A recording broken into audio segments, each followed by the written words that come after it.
예, 금요일 묵상의 시간입니다. 사람이 타락하고 변하는 일에는 100년의 시간이 필요한 것이 아니다. 사람이 타락하고 변하는 일에는 100년의 시간이 필요한 것이 아니다. 자, 이런 제목으로 또 이번 주간 마지막 묵상 함께 나누겠습니다. 자, 어제 우리는 바벨탑 사건이 벌어진 것을 살펴보면서 창조로부터 홍수 심판이 하나님께서 이 지구상에 하나님의 존재를 알리는 확실한 그 증거인 것처럼 이 언어의 분산 또한 우리의 삶 속에서 하나님의 살아계심을 잊을 수 없게 하는 중요한 하나님의 살아계신 증거요. 더 나아가서 홍수 심판 후에 곧바로 죽음의 길로 들어선 인류들에게 다시 한번 하나님의 진심을 알고 그 뜻대로 살아갈 수 있는 기회를 주시는 하나님의 큰 은혜다라는 걸 살펴보았습니다. 참으로 하나님의 사랑은 창조로부터 심판의 때까지 계속 이어지고 있는데, 그런데 왜 불과 100에서 한 200년 사이에 그렇게도 빨리 홍수 심판을 잊어버리고 하나님께 불순종하는 삶이 되었을까요?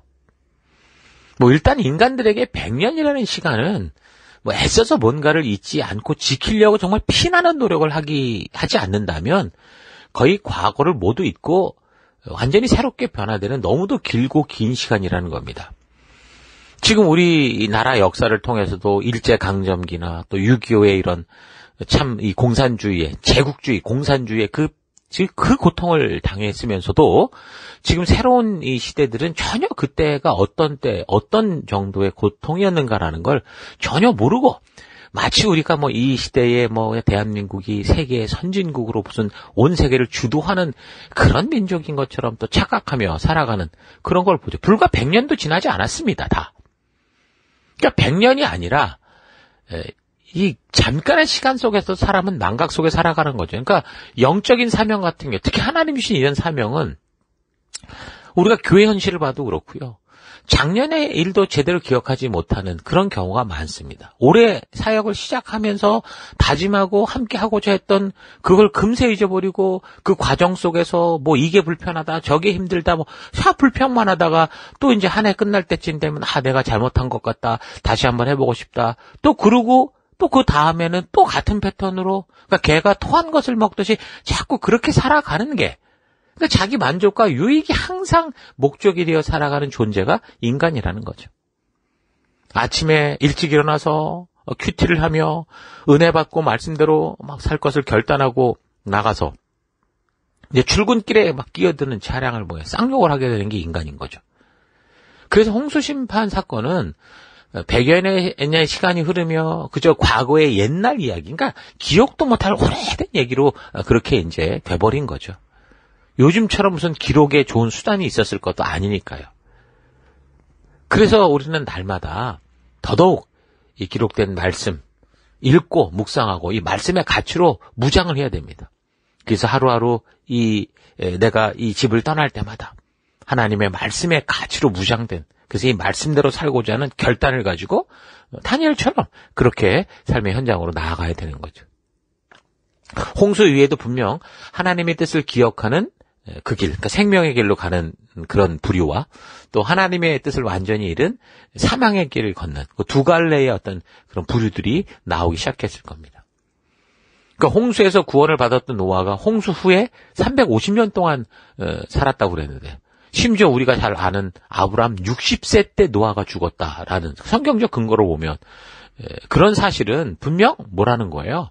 하나님의 분명한 뜻이 그 시대 온 인류들에게 계속 분명하게 전파되고 있었다라는 것은 확실하다는 거죠. 그러니까 그때 당시 노아와 이 자녀들은 그 당시 보냄을 받은 빛과 소금이었고 증인이었다라는 겁니다. 그러니까 바벨탑 사건은 하나님의 분명한 그런 살아계신과 분명한 뜻을 듣고 알면서도 마치 그 에덴 동산의 하와처럼 결국 스스로 자신의 욕심을 따라가려고 하나님의 주신 말씀을 의심하고 생명의 길을 굳이 떠나서 자기 탐욕으로, 자기 생각과 자기 만족을 위해 살고자 하는 그런 길로 간 그런 사건이라는 거예요. 그렇게 가고자 했던 몇몇의 주도로 인해서 그 악한 영향력들이 다 퍼져버린 거라는 거죠. 홍수 사건 이후 노아의 세 자녀들을 통해 후손들이 증가하기 시작하는데, 홍수 새롭게 변화된 세상에 적응하며 생존의 이로운 지역을 중심으로 계속 퍼져나가겠죠. 그러다가 살아가는데 이로운 장소를 만나면 그곳에서 뭐 농사도 짓고 점차 정착하며 살아가면서 이제 하나님을 닮은 인간들은 점점 더 똑똑해지고 또 여러 가지 살아가는 삶의 방법들을 터득해 나가 발전시켜 갔을 겁니다. 그러니까 처음에는 아주 최소의 단위가 움직였겠죠. 시족 사회로 또 그러다가 넘어서 부족으로 더 나아가서 이제 연맹으로 더 나아가서 국가로 그렇게 이제 열방 민족으로 퍼져갔을 겁니다. 홍수 이전에도 살아왔던 창조로부터 한 1600년이 넘는 시간을 통해 쌓인 그 기술이 있잖아요. 그 문화와 지식들이 있었을 건데 그것들이 아마도 노아를 비롯해서 그 세 아들들로부터 계속 전수되었겠죠. 점점 그렇게 발전되는 사회가 되어져 갔을 겁니다. 그러니까 이런 분명한 증거는요. 이 세계사가 말하고 있는 그 세계 곳곳에 지금 인류 최초의 4대 문명 발상지를 발견하고 또 그다음에 거기서 발견되는 그런 발굴되는 그 어떤 그 흔적들을 통해 그 문화적 업적을 찾아보면 알 수 있습니다. 그러니까 지금 우리가 이렇게 과학의 시대로 발전될 수 있는 그 기초들이 그 삶의 그 근간들이 그 삶의 모든 분야에서 필요한 그런 모든 것들이 우리가 지금 배우고 닮을 수 있는 대단한 그 문화와 지식의 그 시작들이 전부 그 문명 발생지 안에서 다 찾아볼 수 있는 거예요. 그런데 우리는 이 역사적 발견들을 보면서 어떻게 그렇게도 오래전에 살던 사람들이 이런 일을 할 수 있었을까? 그렇게 생각을 하죠. 왜 그렇습니까? 우리가 하도 그냥 교육을 통해서 인류의 조상을 원숭이다, 유인원이다 이런 식으로 배우고 그런 그 이 동물 같은 이런 존재들이 구석기, 신석기, 청동기, 철기 이렇게 거쳐가면서 사실 이 이야기는 맞죠. 도구가 발달되는 건 맞아요. 맞는데 그게 아니라 사람들이 자체 뭐 네 발로 기다가 걷다가 이런 식으로 생각을 하다 보니까 마치 사람들이 그냥 말도 못하고 우아아 그러면서 원숭이들처럼 원신으로 동물 가죽 옷 입고 돌도끼 이렇게 살아오면서 그런 존재라고 배운 이 잘못된 세계관 때문에 그러는 거예요. 그러니까 성경에서 분명하게 보여주고 있는 이런 정말 처음부터 지적으로 살게 된 그런 하나님의 형상을 닮은 이런 존재라고 그래 상상을 하지 못하고 그러니까 이제 이런 엉뚱한 바른 묵상을 하지 못한다는 거죠. 성경대로 믿고 차분히 우리의 역사를 되돌아보면 인류는요 처음부터 하나님의 형상을 닮은 너무도 지혜로운 존재였던 것을 알 수 있습니다.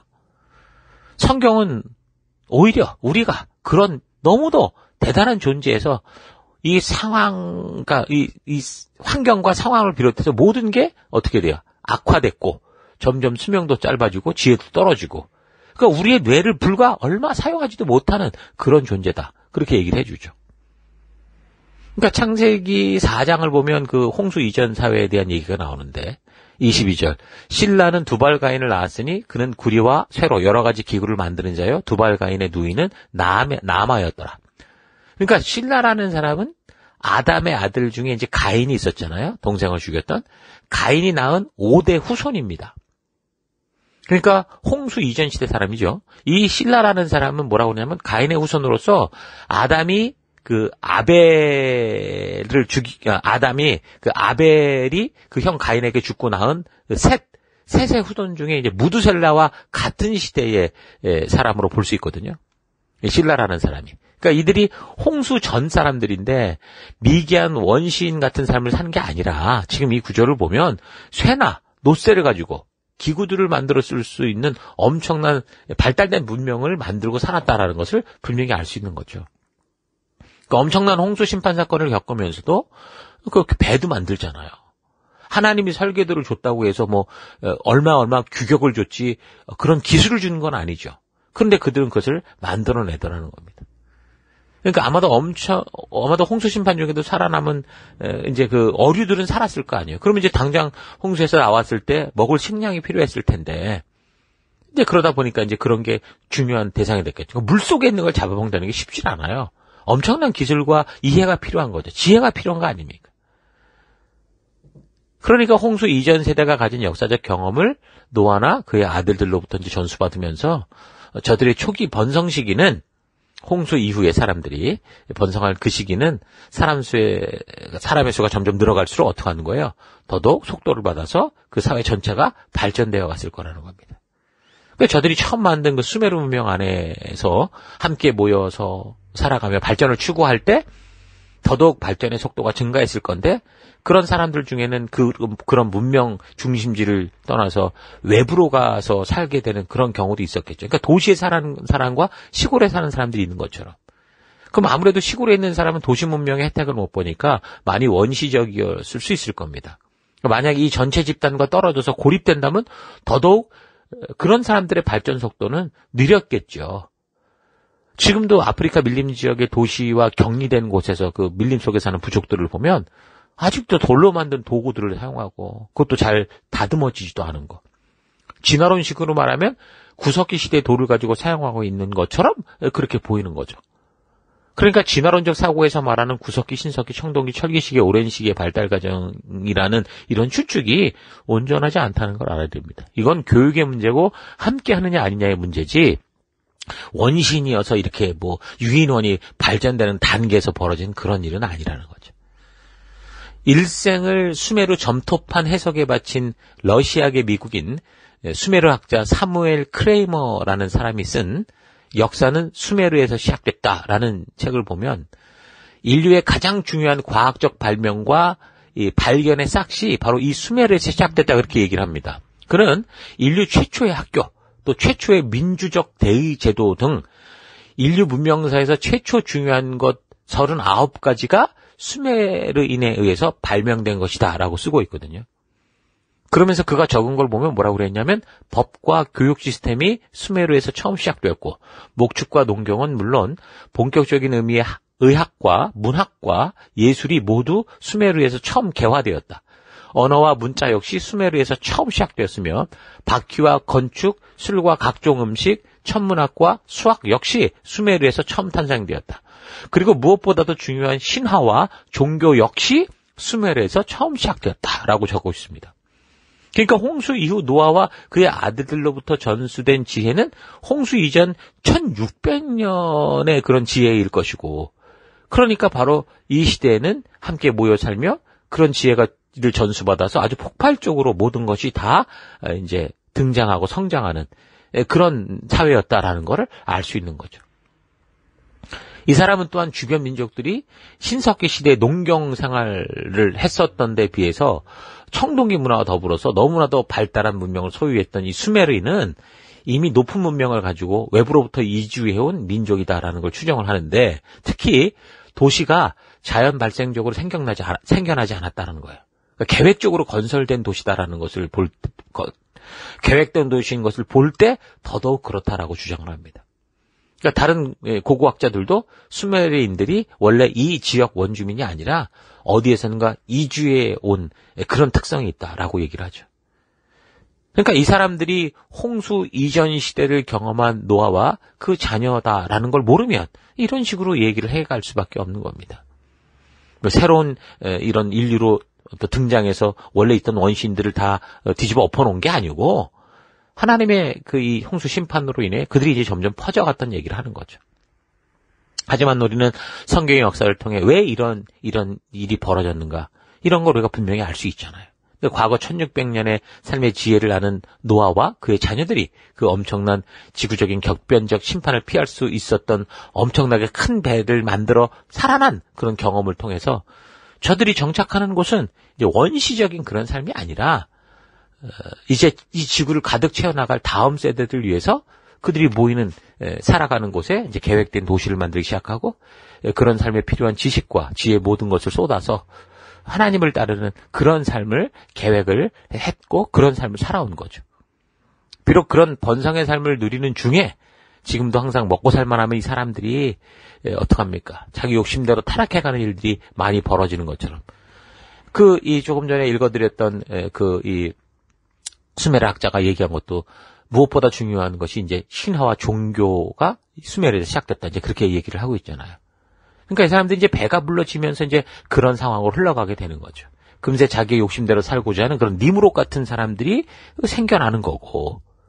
그래서 이제 삶의 방향이 점차 어떤 길로 악한 길, 욕심의 길로 접어들면서 홍수 후 노아와 그 초기 세대들은 분명히 엄청난 여러 가지 방면에서 이제 발전해가는 그런 삶을 만들어갔던 것. 그래서 결국은 바벨탑 완전히 우상 숭배 사건으로까지 번져져 갔던 것을 우리가 볼 수 있는 겁니다. 현재는 도구가 상당히 발달돼서 건축을 할 때 엄청난 그 중장비들을 사용하고 있는데, 지금으로부터 한 2000년, 3000년 전만 봐도 과거에 너무도 엄청난 규모의 그 성들이나 그런 어떤 이 동상들 같은 것을 보면 현 시대에 사용하고 있는 이 중장비 없이도, 그러니까 철근이나 나사, 볼트 같은 것도 없이 어떻게 그렇게 엄청난 건축물을 만들 수 있었을까? 그 의심이 갈 정도죠. 그래서 오늘 우리 시대의 이런 발전된 기술의 근간으로 그런 과거 건축물들을 보면 혹시 발달된 어떤 외계인들이 외계에서 지구에 와서 알려주지 않았냐 싶을 정도로 그 의심이 가는 불가사의한 그런 작품들을 만들어낸 걸 볼 수 있습니다. 그래서 이 옛 건축물에 있는 문양들 속에 여기가 무슨 외계인의 모습이다, 뭐 이런 것도 막 우리가 상상한 대로 얘기하는 일들이 생기죠. 그러니까 과거 홍수 이전의 사람들의 지혜는 정말로 실로 엄청났을 것이다라는 걸 상상할 수 있죠. 흔적은 없지만. 그러나 그 지혜와 그 기억이 바로 이 노아와 이 아들들로부터 이렇게 흘러져 나온 거라는 거예요. 그래서 오히려 지금 우리가 컴퓨터까지 발달된 정말 엄청난 발전된 과학의 세대, 우주 세대를 살고 있는데요. 이 컴퓨터의 발달로 인해서 사실 몇몇 주도적인 사람들 외에는요, 이 컴퓨터의 원리도 모르고 그저 컴퓨터 자판만 두들기면 원하는 답이 나오는 줄 알고 있는 이런 시대를 살아갈 때, 이 컴퓨터가 한번 멈추고 전기가 끊어져 버리면 모든 업무와 일상이 다 멈추고 그냥 스톱될 수밖에 없을 정도로. 그러니까 지금의 사람들은 굉장한 과학의 시대를 살아가는데 그 편리성 때문에 오히려 더 바보 같은 삶을 사는 경우가 많은 거죠. 아마도 전기 끊어지고 식량 보급이 안 되고 그러면 아마 더위와 추위에 죽을 사람들, 또 그다음에 배고파서 불도 켜지 못하고 죽는 그런 일들도 굉장히 많이 나올 거라고 봅니다. 오히려 과거에 아무것도 없이 그냥 그런 것들을 원리를 알고 그다음에 스스로 이 자연에서 생존해 갈 수 있도록 살아가던 그런 사람들은 오히려 더 살만하죠. 그러니까 지금으로 따지면 저기 그 아프리카 밀림에 사는 사람들은 아마 끝까지 살아남을 수도 있을 거예요. 그러니까 아담이 처음 동물의 이름을 한 번 짓는 것도 참 대단하지만 그 수많은 동물의 이름을 잊어먹지 않고 있는 이런 것에서부터 어쨌든 인류는 어떤 거예요? 처음부터 엄청나게 지혜롭고 놀라운 그런 존재였다라는 거고.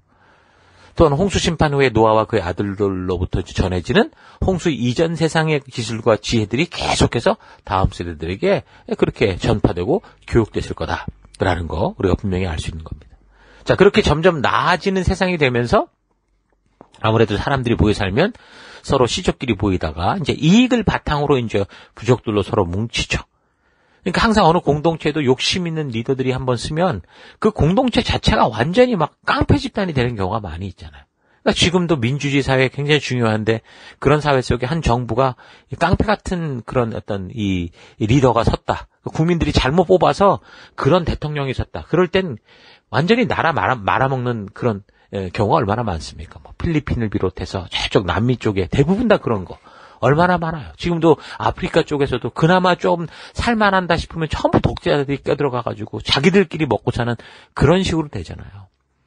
그러다 보니까 이제 그런 데서 또 악한 깡패 두목 같은 것들이 등장하게 되고, 그런 사람들이 통치하는, 그러니까 과거에도 그런 일들이 사람이 모여 사는 곳에는 늘 있었다라는 거죠.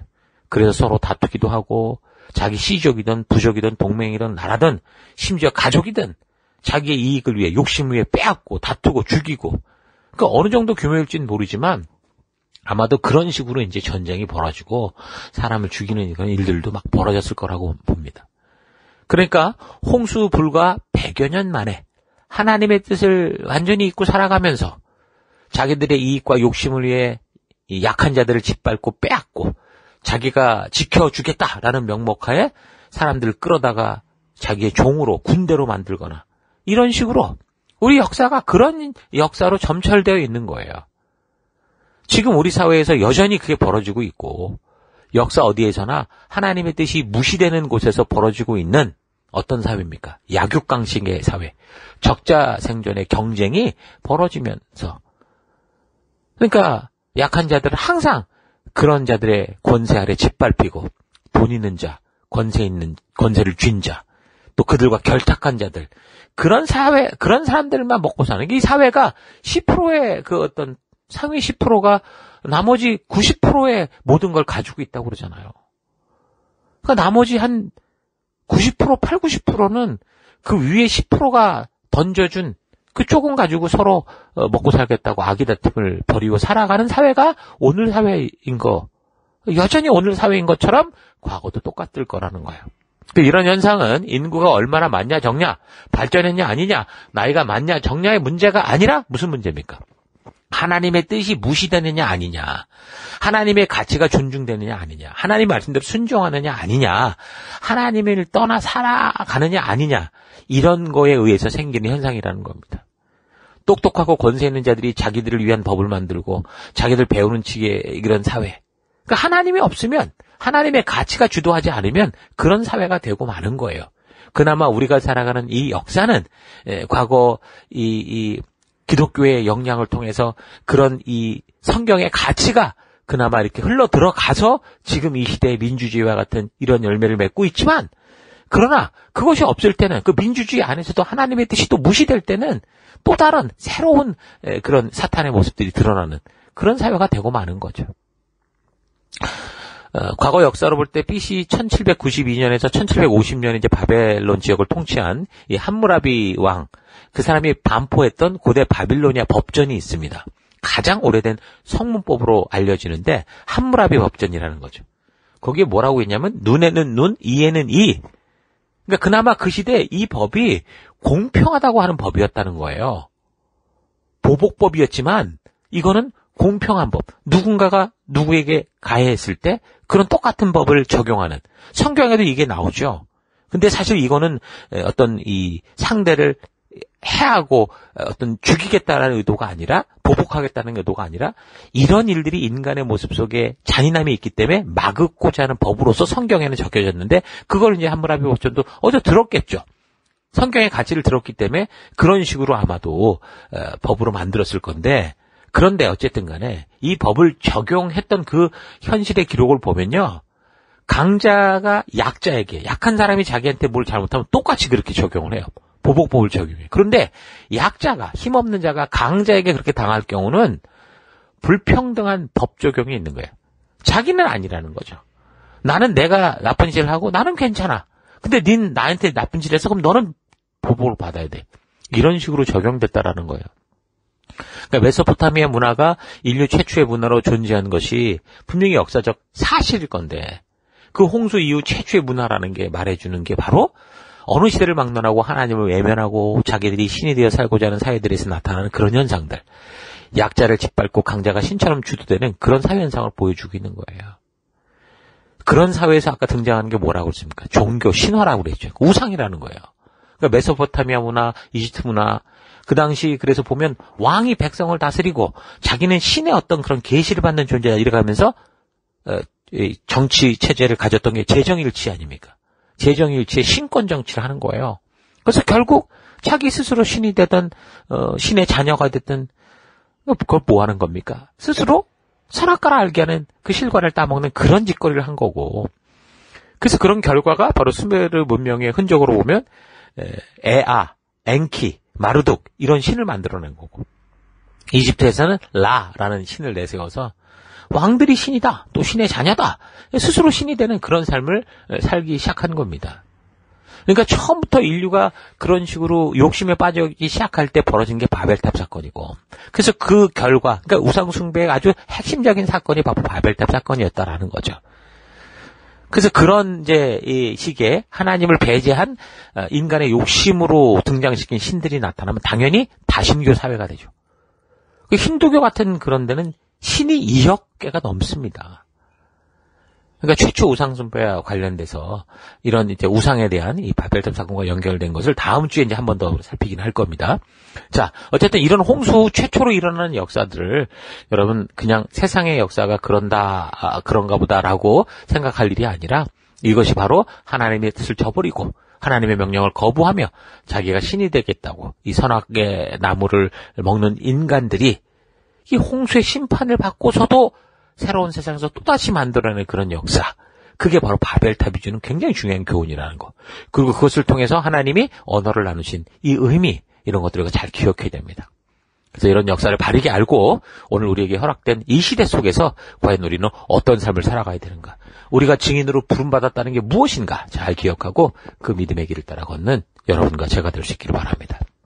자, 오늘 하루 하나님의 형상과 지혜를 닮은 그런 똑똑한 사람들이 여전히 노아와 셈과 함과 야벳이 두 눈 퍼렇게 뜨고 살아서 하나님의 뜻을 전하고 있음에도 불구하고 저들에게 홍수 심판의 이유와 새로운 삶의 목적을 분명하게 전해 들었음에도 불구하고 또다시 하나님을 대적하는 짓을 시작한 게 바로 바벨탑 사건이었다라는 걸 깊이 묵상하면서 나는 지금 어떤 길을 걷고 있는가 좀 되돌아봤으면 좋겠습니다.